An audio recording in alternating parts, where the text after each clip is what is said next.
Sejam bem-vindos, né? E boa noite para todo mundo que está em casa. É legal ver como o futebol ele pode mudar, né? Você concorda ou não com o futebol, a escalação, com a maneira de jogar, mas quando vem um resultado você pode realmente mudar. E às vezes uma mudança de treinador, acho que é por isso que acontece tanto no Brasil, não é possível, não sei se por má capacidade de algum momento ou não. Ainda trazer um Thiago Silva junto. Então, né? O Abel falou isso uma vez, se os jogadores começarem, embora eu também vou, porque eu não sou mágico, né, cara? Então, com esses jogadores jogando de uma forma segura e com características que esse Fluminense tem e não perde, que é com a bola, eles se encontram, eles sabem o que fazer, deu um pouco mais de paciência para eles, protegeu praticamente esses atletas, finalizou muito mais vezes que o Galo. Você vê o Galo, ele joga com 3 zagueiros, joga com 2 zagueiros e esse vive uma dúvida, né? Até para esse futuro, tabela de Brasileirão, você fala assim, agora ele vai ter que focar mais realmente nas Copas. Mas como que eu abro mão no Brasileirão também se eu não ganho as Copas, minha vaga futuramente, o ano que vem, para uma Libertadores? Então é um momento de muito mais dúvida para o Atlético, com esse confronto que vem ali na frente. Mas, acabando essa rodada, esse jogo, o Fluminense fez a parte dele, né? E tá ali e vai seguir brigando ali, né? Mas da maneira que ele tá se encontrando, já começa a gerar confiança, né? Um pouco mais de confiança para sair da situação. O Atlético é um dos poucos clubes no Brasil que ainda estão em 3 competições ao mesmo tempo, né? Tô pensando em Flamengo e São Paulo por causa da Libertadores. Tô esquecendo alguém na Sul-Americana? No G6... O Atlético Paranaense continua na Copa do Brasil. Então, tem 3 competições também. No G6, ali naquela turma, entre aquela turma que está brigando por título, só o Palmeiras está sem competição paralela. O único que não tem competição paralela nesse momento, focado 100% no Campeonato Brasileiro, é o Palmeiras. Mas hoje você tem os clubes divididos em categorias de nenhuma competição paralela, uma competição paralela e 2 competições paralelas. Por favor. E esse é o caso do Atlético. Aí, por exemplo, temos um time com uma competição paralela, que é o Fluminense, na Libertadores, e o Atlético em 2, Copa do Brasil e Libertadores. E todos os times já estão pagando o preço de uma temporada pesada, né? O Atlético hoje era um Atlético sem Hulk.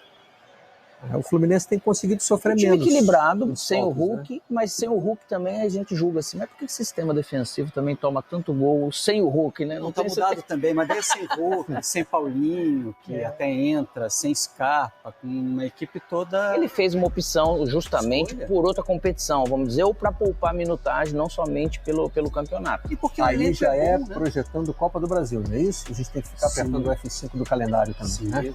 Quem está poupando nessa rodada, pensa em Copa do Brasil, que é o próximo meio de semana dedicado à Copa do Brasil. Sim.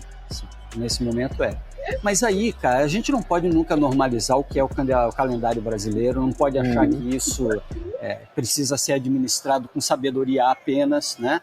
Mas são coisas que a gente está acostumado a ver, nem por isso elas estão certas. Não, pelo contrário, mas você precisa dentro da temporada administrar isso, cara, precisa ter elenco, se você quer várias competições, precisa estar estruturado para isso, não precisa chegar ao exagero que a gente chegou, né? Esse é o absurdo hoje do calendário brasileiro, mas nesse momento do ano era para você ter economizado a energia dos jogadores para chegar agora em condições de enfrentar esse tipo de situação, mas não dá. E o duro que não dá para você controlar, porque você vai controlar muita coisa, né? Com tantos jogos que tem, sem nenhum praticamente tipo de pausa, nesse período que vem agora aqui de Eurocopa, tudo. Então raramente você teve um período de pausa. Você pega o Palmeiras, ele chegou bem fragilizado nos momentos importantes. O Flamengo também chegou, mas teve a felicidade, naturalmente, de melhor do que o Palmeiras e passar. E o Palmeiras, ele chegou mais quebrado nesse sentido. Mas você perde jogadores importantes, que é possível, sempre foi, e segue sendo dessa maneira, apesar que o calendário lá atrás a gente fazia Copa do Brasil e Libertadores em primeiro semestre, né? E no segundo, aí você tinha mais Brasileirão, só Sul-Americana ali, que ninguém dava bola, mas você não tem como realmente controlar, né? O calendário vai ter, sim, bastante jogos, e aí vai um pouco de uma felicidade a mais ou infelicidade para aquele nesse momento decisivo. Vamos ao Mineirão, e hoje não é ato falho não, hein? Nós vamos ao Mineirão mesmo, né? Mineirão. Porque a Arena MRV, Casa Nova do Galo, tá lá tentando recuperar o gramado, que foi motivo de reclamação até dos jogadores do próprio clube, né? Meu conterrâneo Rogério Corrêa tá lá, com o Henrique com o Grafite, para a gente retomar um pouquinho do papo sobre esse jogo. Fala, conterrâneo. Tudo bom, Barreto? Um grande abraço para você. pro Alex, pro Lino, todo mundo que acompanha o Troca. Tô aqui com o Grafite, com o Henrique, vitória tricolor. Olha que a torcida atleticana fez a parte dela, hein? 32 mil torcedores presentes aqui no Mineirão. Não esqueceu o caminho, né? Veio aqui pro Mineirão, apoiou o Atlético. Mas e o Fluminense, Grafa e Henrique? Dá para dizer que o Fluminense fez uma partida perfeita, impecável? Boa noite, Rogério, Henrique, Alex, Lino, Messier, Barreto, parabéns pela cobertura das Olimpíadas. Você ficou muito estilo com aquela jaqueta do Brasil lá. Realmente tivemos um grande jogo aqui no Mineirão essa noite, onde o Fluminense conseguiu parar o Atlético Mineiro, que não conseguiu fazer um grande jogo, né? As trocas, vamos falar sobre isso durante a nossa conversa aqui. O Milito fez a opção de uma equipe mais alternativa, um ataque um pouco sem suas principais estrelas, e aí o Fluminense controlou bem a partida, conseguiu um grande resultado e leva 3 pontos importantes para o Rio de Janeiro. É isso, um abraço pessoal que está na mesa, um abraço a quem está com a gente no Troca. Eu acho que o Atlético teve um bom início ali de 10 minutos, pressionando bem o Fluminense, mas o Fluminense teve um primeiro tempo melhor de uma forma geral, porque usou uma estratégia muito clara de jogar em cima da linha adiantada do Atlético. O Paulinho, na saída do campo, até falou sobre isso. Nosso time joga um pouco exposto pela forma de jogar, né? Quando o Serna faz o belo primeiro gol que ele faz, né, que foi um gol originado de uma saída de bola errada do Fux, uma recuperação rápida do Fluminense por dentro, o Serna com frieza deixa o Batalha no chão e depois na saída do Everson toca com consciência, bota o Fluminense na frente e o Fluminense vai ter uma sequência de boas chances logo em seguida, Rogério. E pro Serna deu tudo certo, né? O drible, a finalização, tudo na passada exata, né, Henrique? Com muita inteligência. Né? E olha, o Batalha de zagueiro é uma coisa que o Milito trouxe para esse time do Atlético e normalmente dá certo. Hoje foi um dos jogos que eu vi o Batalha fazer uma pior partida como esse zagueiro central.